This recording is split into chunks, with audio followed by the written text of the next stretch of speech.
everybody, Bridget Dolgoff, Conscious Economics and Urban Farm Project. I was trying to do like a cool, video thing through this farming district here,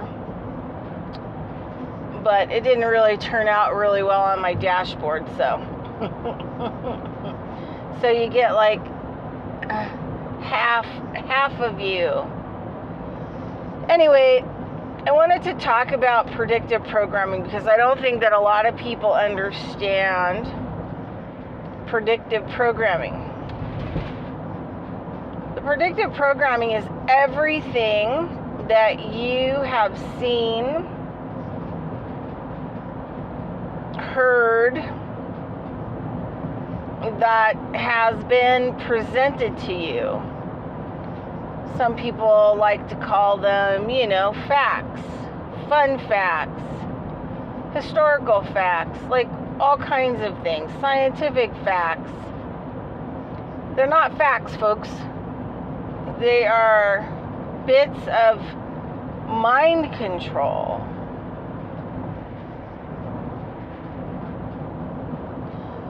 So I just kind of want to tell, and this is why I'm not really sure.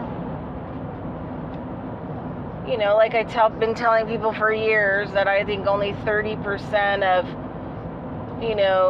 the humans on our planet are humans, and 70%, and I'm pretty sure, I had a friend that ended up kind of being an android, which is a topic that I talked about on my radio show when it happened. Somebody who was in the underground alternative media.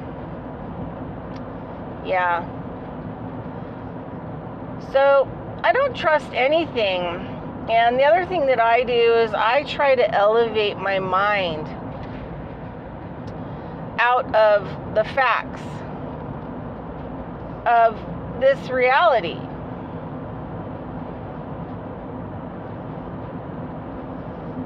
So today I was on a walk with my dog, and everybody that watches my channel knows that I had some creepy weirdo that I couldn't see in my yard, this, abandoned property that I'm, cleaning up for the owners. Woke up, let my dog out, and somebody in my yard that I couldn't see, still cold, beat my dog up, my 12-year-old dog. And anyway, she's, had hip problems since that point in time. So we were walking this morning, and, people think because, well, my dog is friendly. Everybody likes their dogs to be off leash, but, their dogs are not that well behaved. And so the dogs are stressed out, they're nervous, and they just feel like, their dogs can do anything they want, and they're off leash and they're friendly, even if they knock my dog down. And I get that the dog is trying to be friendly, but every time my dog gets knocked down, it, probably takes 6 months off of her life. Because of the pelvis hip condition from the guy who beat her up.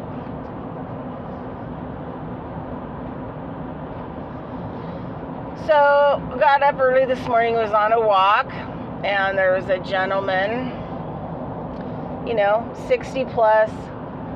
His dog, I'd say his dog was probably about 8. Still really hyper, still really active. And so I don't tell people what to do.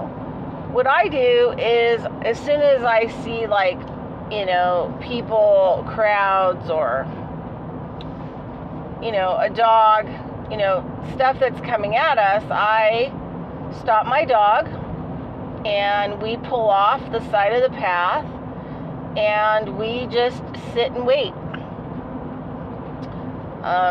We just sit and wait to see what the circus is bringing to town. And then, usually wait for the, parade to go by. And then, we resume, continuing on down our road and our path. So this man kind of got resentful because he felt like it was implied that he needed to put his leash on his dog while he was passing us, which is the right thing to do if you can't really control your dog. So after the second time on the loop, he said, well, I just let my dog off because he needs more exercise than me, and he likes to run all over, and he runs faster, and, he gets the exercise he needs. And I said, look, my dog got beat up 3 months ago by a drug dealer or somebody who was in my yard, either attempting to break into my house, attempting to break into my car. I mean, I don't know. I don't know why the person was in the yard. And when I let my dog to go out to the bathroom, I heard her yelping.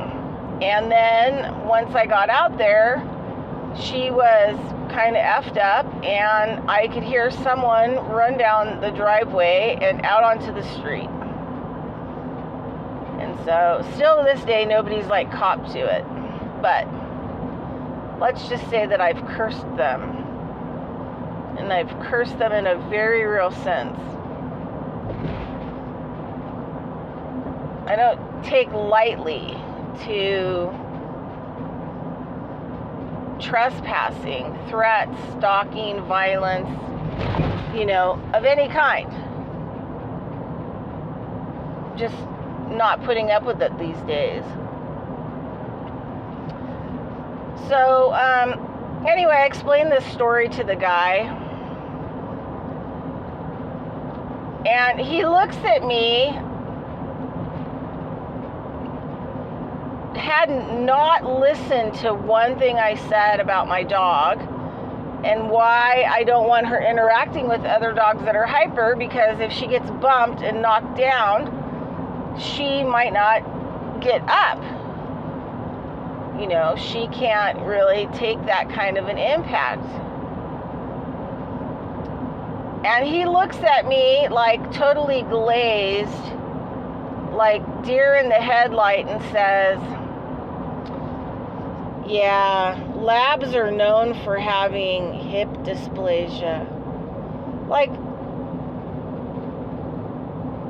And that's all he said, and he stood there, and I was like, here we go. Here's that computer system animated AI embedded either in people, or he is a holographic image in my, simulated system, or he is like an android, or he is a dumbed down human being who is just stating the only thing that he can collect in his memory bank to fit the situation. And it doesn't really matter which one of those is the truth. It's predictive programming. So basically what I did was I said to him again, I said, it has nothing to do with the fact that labs have hip dysplasia. I said that is total BS. What it has to do with is the fact that my dog was attacked by somebody who meant me harm in some fashion on private property in my yard and hurt my dog, beat her up, and her pelvis and legs were dragging behind her. So this is her rehabilitated as best we could rehabilitate her. So this is why I do not want your friendly dog running over here excitedly to try to bump her or jump on her. And then he just was still glazed. And he repeated it again. Yeah, labs are really well, known for having hip dysplasia. Here's some more of those fun facts. Dogs don't have to have hip dysplasia. You get those vaccines in their hips, they're going to have hip dysplasia. You let them jump in and out of a car or, high places, they're going to have hip dysplasia. They don't get enough exercise, they're going to have hip dysplasia. Just like every other animal that has, 4 legs. And look at humans. They don't call it hip dysplasia, but they call it a hip replacement. Oh, degenerative hip disease. That's what they call it in humans. And they give you a hip replacement because that's part of the predictive programming, right? So anyway, I just, another moment in my life where I realize,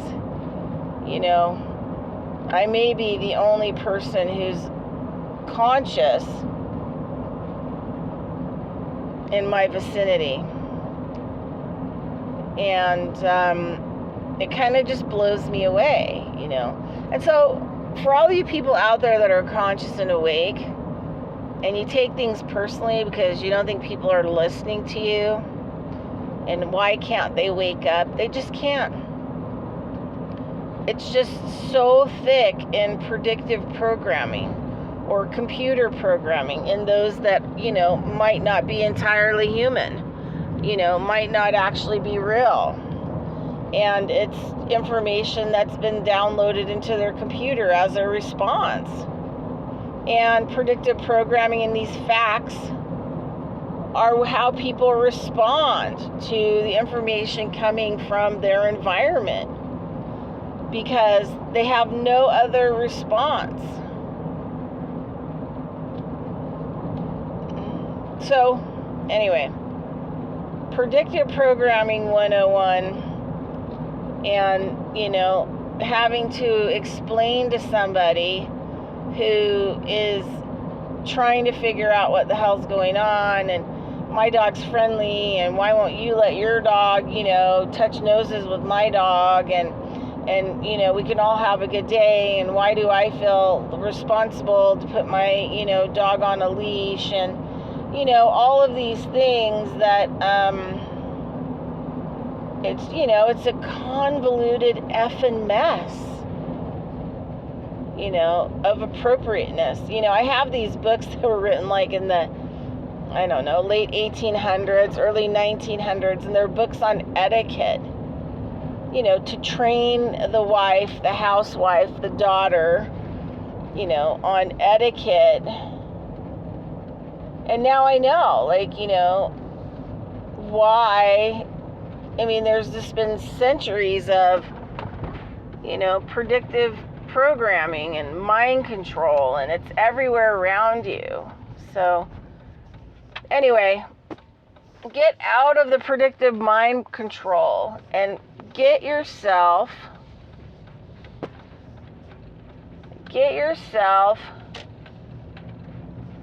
just straightened out. And wake up and stop barfing,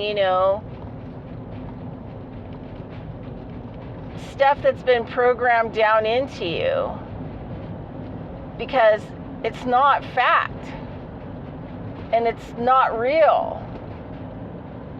It's a AI, hand-done, handmade, predictive programming AI system. Rise above it. Use your brain. That's why God made you a brain. Have a great day. Talk to you later.